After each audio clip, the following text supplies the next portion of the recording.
Hello दोस्तों, कैसे हो आप सभी। आशा करती हूँ आप सभी स्वस्थ होंगे। मैं आप सभी का अपने चैनल हिंदी क्लासेस में बहुत बहुत स्वागत करती हूँ।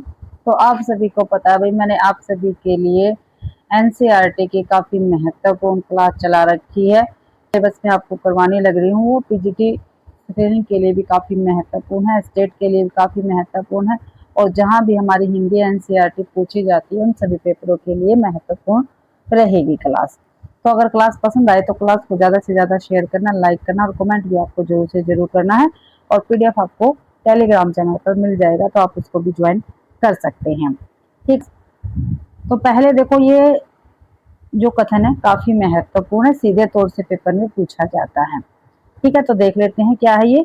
समय ही वह रंग है जो अनेक अनेक रंगों में विभाजित होता है और पठन पाठन प्रक्रिया द्वारा फिर एक हो जाता है। ये शब्दों के आलोक में से ली गई है और किसका कथन है? कृष्णा सोबती जी का कथन रहेगा। अब जो कृष्णा सोबती जी हैं, ये रही हमारी कृष्णा सोबती।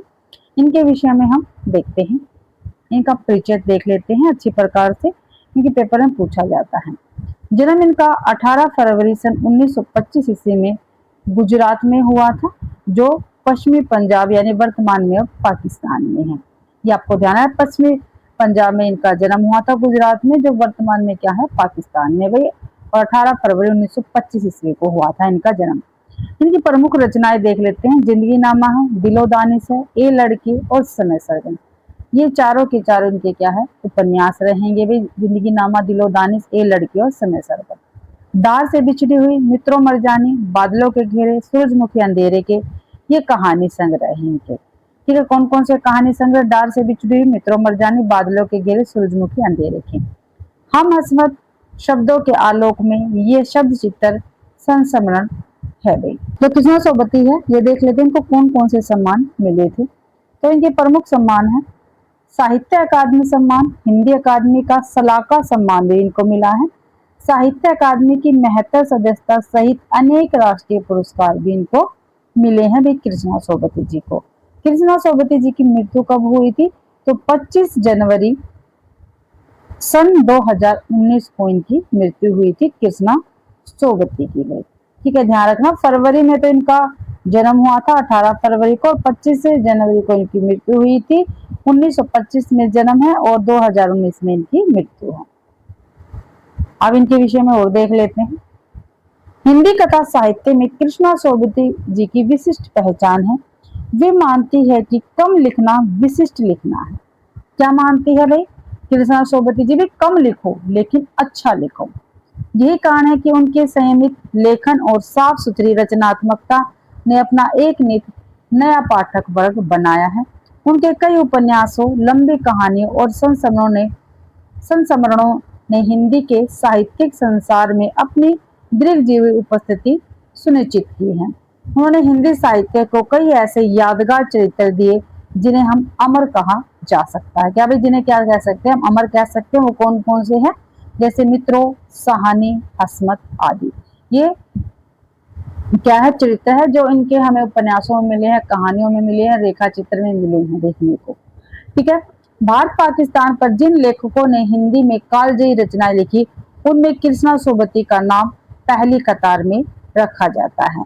ठीक है, जो भारत और पाकिस्तान है, ठीक है, इसके विभाजन पर कई लेखकों ने क्या की थी? रचनाएं की थी। उनमें से जो कृष्णा सोबती जी है, उनका नाम सबसे पहले रखा जाता है। बल्कि यह कहना उचित होगा कि यशपाल के झूठा सच, राही मासूम रजा के आधा गांव और भीषम साहनी के तमस के साथ साथ कृष्णा सोबती जी का जिंदगी नामा इस प्रसंग में एक विशिष्ट उपलब्धि है। ठीक है, देखो भाई, यहाँ पे इन लेखकों की रचनाएं आई है, यानी ये पेपर के लिए महत्वपूर्ण है। ठीक है, झूठा सच किसका? यशपाल जी का। आधा गांव किसका? राही मासूम रजा का। तमस किसका? भीषम साहनी जी का है। और जिंदगी नामा किसका? कृष्णा सोबती जी का।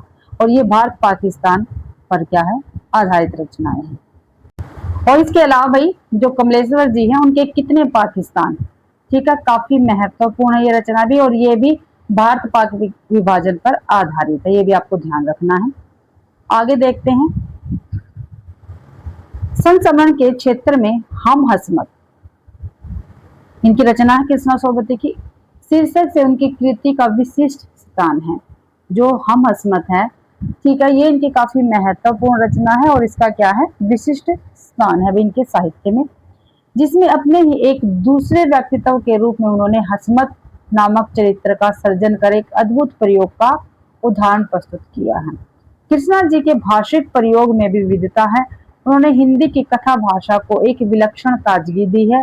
संस्कृत निष्ठ तत्समता, उर्दू का बागपन, पंजाबी की जिंदादिली, ये सब एक साथ उनकी रचनाओं में मौजूद हैं।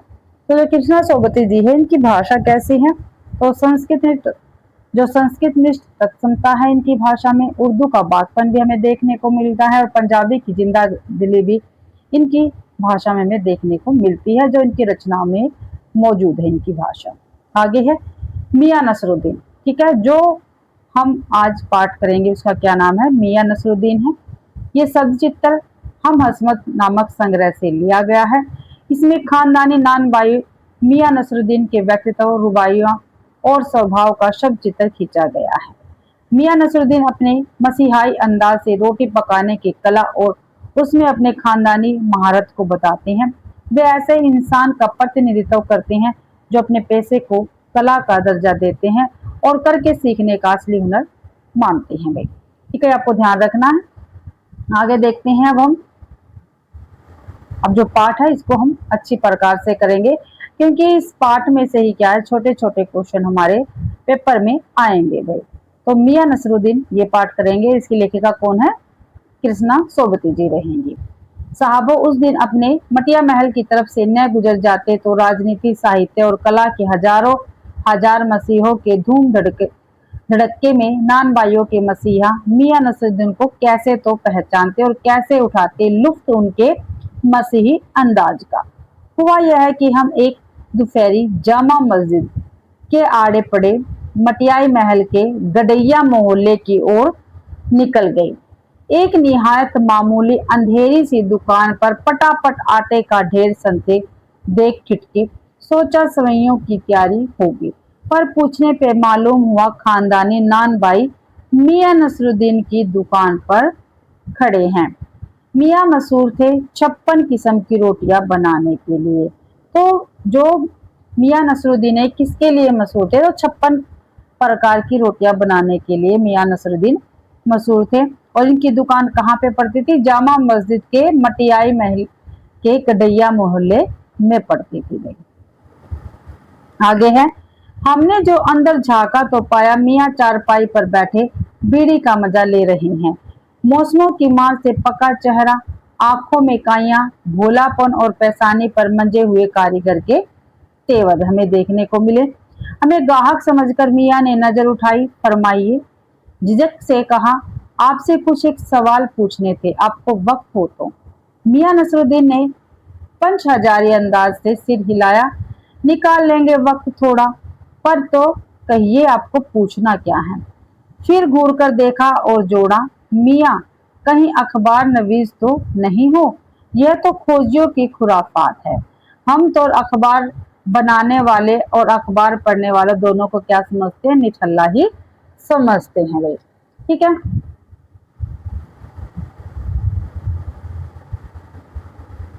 आगे देखते हैं।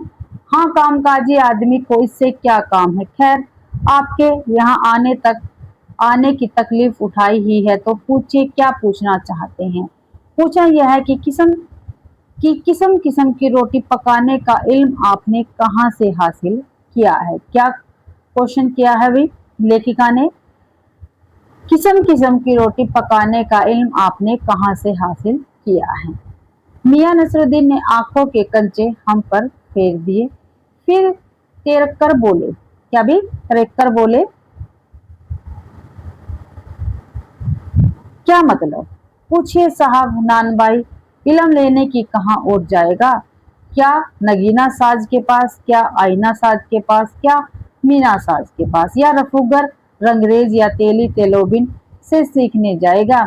क्या फरमा दिया साहब, यह तो हमारा खानदानी पैसा ठहरा। हाँ, इल्म की बात पूछिए तो कुछ भी सीखा, अपने वालिद उस्ताद से ही सीखा। कहाँ से सीखा उन्होंने, अपने वालिद उस्ताद से ही सीखा है, यानी अपने पिता से सीखा है। मतलब यह है कि हम घर से न निकले कि कोई पैसा अख्तियार करेंगे, वो घर से भी बाहर निकले या कोई भी जो पैसा है उसको ढूंढेंगे। जो बाप दादा का हुनर था वही उनसे पाया है। वालिद मरहूम के उठ जाने पर आ बैठे उन्हीं के किए पर। आपके वालिद मियां नसरुद्दीन की आंखें लम्हा भर को किसी भट्टी में गुम हो गई, लगा गहरी सोच में है। फिर सिर हिलाया। क्या आंखों के आगे चेहरा जिंदा हो गया?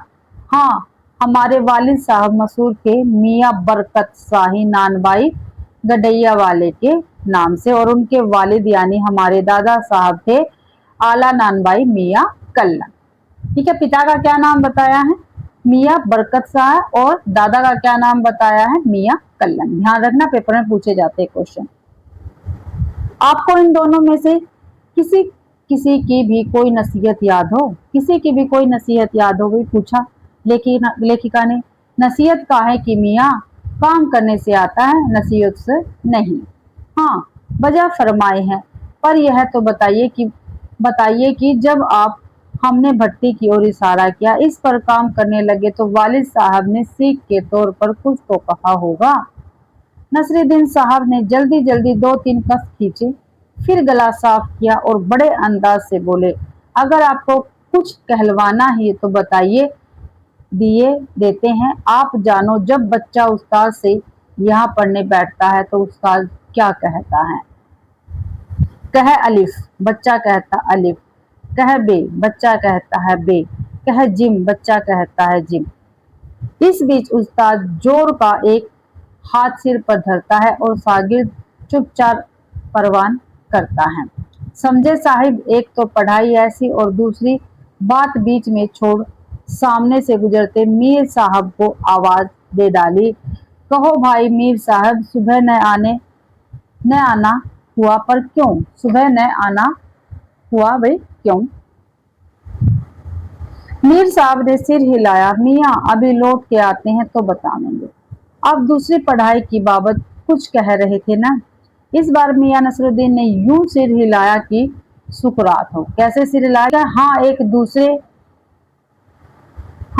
दूसरी पढ़ाई भी होती है, सुनिए। अगर बच्चे को भेजा मदरसे तो बच्चा अगर बच्चे को भेजा मदरसे तो बच्चा न कच्ची में बैठा, न वह पक्की में, न दूसरी में, और जा बैठा तीसरी में। हम ये पूछेंगे कि उन तीनों जमातों का क्या हुआ उन 3 क्लासों का? अपना ख्याल था कि मियां नसरुद्दीन नानबाई अपनी बात का निचोड़ भी निकालेंगे, पर वह हम ही पर दागते रहे। आप ही बताइए, उन 2-3 जमातों का क्या? यह बात मेरी समझ के तो बाहर है। इस बार शाही नानबाई मियां कल्लन के पोते अपने बचे खुचे दांतों से खिलखिलाकर हंस दिए। मतलब मेरा क्या साफ न था? लो साहिबो, अभी साफ हुआ जाता है, जरा सी देर को मान लीजिए। हम बर्तन धोना न सीखते, हम भट्टी बनाना न सीखते, भट्टी को आग देना न सीखते, तो क्या हम सीधे सीधे नानबाई का हुनर सीख जाते? नसरुद्दीन हमारी और कुछ ऐसे देखा किए कि उन्हें हमसे जवाब पाना हो। फिर बड़ी ही मजे अंदाज में कहा, कहने का मतलब साहिब यह कि तालीम की तालीम भी बड़ी चीज होती है। तालीम की तालीम भी क्या होती है? बड़ी चीज होती है, ध्यान रखना है। किसने कहा है? मियां नसरुद्दीन ने। है साहिब, माना। मियां नसरुद्दीन जोश में आ गए। हमने न लगाया होता खोमचा तो आज क्या यहाँ बैठे होते? मियां खोमचे वाले दिनों में भटकते देख हमने बात का रुख मोड़ा। आपने खानदान नानबाई का जिक्र किया, क्या यहाँ और भी नानबाई है? मियां ने घूरा, बहू तेरे, पर खानदानी नहीं। सुनिए, दिमाग के चक्कर में काट गई है एक बात। हमारे बुजुर्गों से बादशाह सलामत ने यूं कहा, मियां नानबाई, कोई नई चीज खिला सकते हो? हुक्म कीजिए जापना। बादशाह सलामत ने फरमाया, कोई ऐसी चीज बनाओ जो न आग से पके और न पानी से। क्या उनसे बनी ऐसी चीज? क्यों न बनती साहिब, बनी, और बादशाह सलामत ने खूब पाई और खूब सराही। लगा हमारा आना कुछ रंग लाया चाहता है। बेसब्री से पूछा, वह पकवान क्या था? कोई खासी चीज होगी। मियाँ कुछ देर में होए रहे। सोचा पकवान पर रोशनी डालने को है कि नसरुद्दीन साहिब बड़ी रुखाई से बोले, यह हम न बता देंगे, बस आप इतना समझ लीजिए कि एक कहावत है न कि खानदानी नानबाई कुएं में से भी रोटी पका सकता है। काफी महत्वपूर्ण कहावत है भैया। कहावत जब गढ़ी गई हो हमारे बुजुर्गों के कर्तव्य पर ही पूरी उतरती है। मजा लेने के लिए टोका, कहावत यह सच्ची भी है कि मियाँ तरेरा और क्या झूठी है। आप ही बताइए रोटी पकाने में झूठ का क्या काम? क्या है भाई रोटी पकाने में झूठ का क्या काम? झूठ से रोटी पकेगी? क्या पकती देखी है कभी? रोटी जनाब पकती है आँच से। रोटी किससे पकती है? आँच से पकती है। सिर हिलाना पड़ा। ठीक फरमाते हो, ठीक फरमाते हैं। आगे इस बीच मियाँ ने किसी और को पुकार लिया, मियाँ रहमत, इस वक्त किधर को? अरे वह लोंडिया न आई रुमाली लेने, शाम को मंगवा लीजो। मियाँ एक बात और आपको बताने की जहमत उठानी पड़ेगी। मियाँ ने एक और बीड़ी सुलगा ली, सो कुछ फुर्ती पा गए थे। पूछिए? अरे बात ही तो पूछिएगा, जान तो न ले लेवेंगे? उसमें भी अब क्या देर, 70 के हो चुके। फिर जैसे अपने से ही कहते हो, वालिद मरहूम तो कूच किए 80 पर क्या मालूम हमें इतनी मोहलत मिले न मिले। जो भाई मियाँ नसरुद्दीन थे वो कितने वर्ष के थे? तो 70 वर्ष के थे। यहाँ पे दे रखा है 70 वर्ष के थे। और जो उनके पिता थे वो कितनी उम्र में भी गुजरे थे? तो 80 वर्ष में। ठीक है, ध्यान रखना है, छोटी छोटी बातें पेपर में पूछी जाती हैं। इस मजमून पर हमसे कुछ कहते न बन आया तो कहा, अभी यही जानना था कि आपके बुजुर्गों ने शाही बावर्ची खाने में तो काम क्या ही होगा। मियाँ ने बेरुखी से टोका, वह बात तो पहले हो चुकी न, हो तो चुकी साहिब, पर जानना यह था कि दिल्ली के किस बादशाह के यहाँ आपके बुजुर्ग काम किया करते थे। अजी साहिब क्यों बाल की खाल की निकालने पर तुले हैं? कह दिया न कि बादशाह के यहाँ काम करते थे, सो क्या काफी नहीं? हम खिसियाना हंसी हंसे, है तो काफी, पर जरा नाम ले लेते तो उसे वक्त से मिला लेते। वक्त से मिला लेते? खूब। और किसे मिलाते जनाब आप वक्त से? मियाँ हंसे जैसे हमारी खिल्ली उड़ाते हो। वक्त से वक्त तो किसी ने मिलाया है आज तक? खैर पूछिए किसका नाम जानना चाहते हैं? दिल्ली के बादशाह का ही ना? तो उनका नाम कौन नहीं जानता? जापना बादशाह सलामत ही न। क्या नाम बताया उन्होंने? जापना बादशाह सलामत। कौन से बहादुर जफर की? मियाँ ने खिसकर कहा। फिर अलट पलट के वही बात, लिख लीजिए बस यही नाम। आपको कौन बादशाह के नाम चिट्ठी रुका भेजना है कि डाक खाने वालों के लिए सही नाम पता ही जरूरी है। हमें बिटर बिटर अपनी तरफ देखते पाया तो सिर हिला, अपने कारीगर से बोले, अरे ओ बब्बन मियाँ, भट्टी सुलगा दो तो काम से निपटे। तो उनका जो कारीगर था मियाँ नसरुद्दीन के, उनका क्या नाम था? तो बब्बन मियाँ था। ध्यान रखना है। यह बब्बन मियाँ कौन है साहिब? मियाँ ने रुखाई से जैसे फाक ही काट दी हो। अपने कारीगर और कौन होंगे? मन में आया पूछ ले, आपके बेटे बेटियां हैं? पर मियाँ नसरुद्दीन के चेहरे पर हुए अंदर के आसार देख यह मजमून ने छेड़ने का फैसला किया।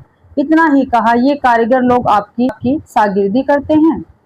खाली शागिर्दी ही नहीं साहिब, गिन के मजदूरी देता हूँ। 2 रुपए मन आटे की और 4 रुपए मन मैदे की मजदूरी। ये पेपर में पूछा गया क्वेश्चन है। ठीक है, जो मियाँ नसरुद्दीन है वो अपने कारीगरों को कितने मन आटे की मजदूरी देते हैं? तो आटे की 2 रुपए सॉरी, और मैदे की 4 रुपए। ये ध्यान रखना, आटे की 2 रुपए देते हैं मजदूरी और मैदे की 4 रुपए। ज्यादातर भट्टी पर कौन सी रोटियां पका करती हैं? मियाँ को अब तक इस मजलूम में कोई दिलचस्पी बाकी न रही थी, फिर भी हमसे छुटकारा पाने को बोले। अब ये ध्यान रखना कौन कौन सी रोटियां यहाँ पर बनती हैं, क्योंकि पेपर में पूछा जाएगा। बाकर खानी, सिर माल, ताफ्तार, बेसनी खमीरी, रुमाली, गांव दीदा, ठीक है, गाजेबान और तुनकी, ये रोटियां हैं। इनमें से 4 ऑप्शन देके 3 दे देंगे ठीक और 1 दे देकर पूछ लिया जाएगा।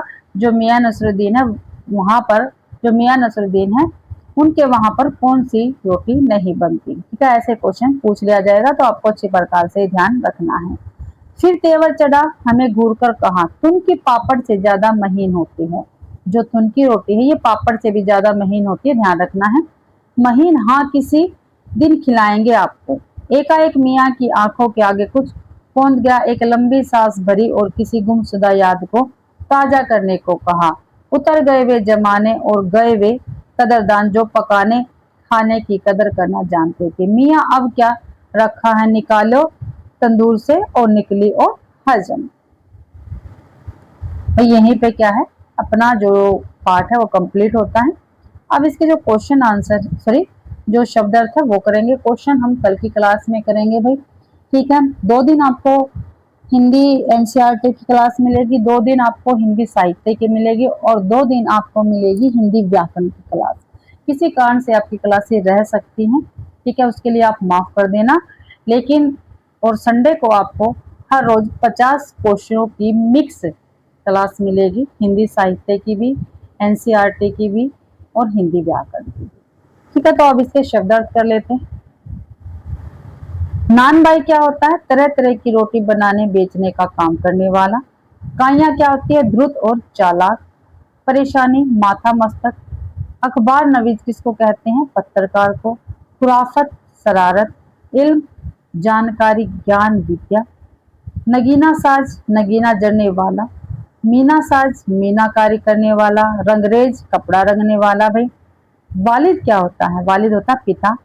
अख्तियार, करना, अपनाना। मरहूम, जिसकी मृत्यु हो चुकी है। मोहलत, कार्य विशेष के लिए मिलने वाला समय। लम्हा भर, क्षण भर। नसीहत, सीख या शिक्षा। बजा फरमाना, ठीक बात करना। शागिर्द क्या होता है, शिष्य होता है। परवान करना, उनती की तरफ बढ़ना। जमात, कक्षा या श्रेणी। रूखाई, उपेक्षित भाव। तरेरा, घूर कर देखा। रुमाली, एक प्रकार की रोटी जो रुमाल की तरह बड़ी और बहुत पतली होती है। जहमत उठाना, तकलीफ, झंझट, कष्ट। मजमून, मामला या विषय। तो इसी के साथ भाई आज की अपनी क्लास कंप्लीट होती है। कल की क्लास में हम क्वेश्चन आंसर करेंगे भाई। ठीक है, तो आशा करती हूँ भाई आप सभी को क्लास पसंद आई होगी। अगर आप सभी को क्लास पसंद आती है तो प्लीज क्लास को ज्यादा से ज्यादा शेयर करें, लाइक करें और कमेंट करना बिल्कुल भी ना भूले भाई। और चैनल को भी सब्सक्राइब जरूर करें। पीडीएफ आपको टेलीग्राम चैनल पर मिल जाएगा, तो उसको आप ज्वाइन कर सकते हैं। और ये क्लास आपको हर रोज 7 और 8 PM के बीच में मिलेगी, यानी शाम को मिलेगी। ठीक है, तो इसको ज्वाइन जरूर करें और शेयर जरूर करें भाई। आप सभी का क्लास देखने के लिए बहुत बहुत धन्यवाद।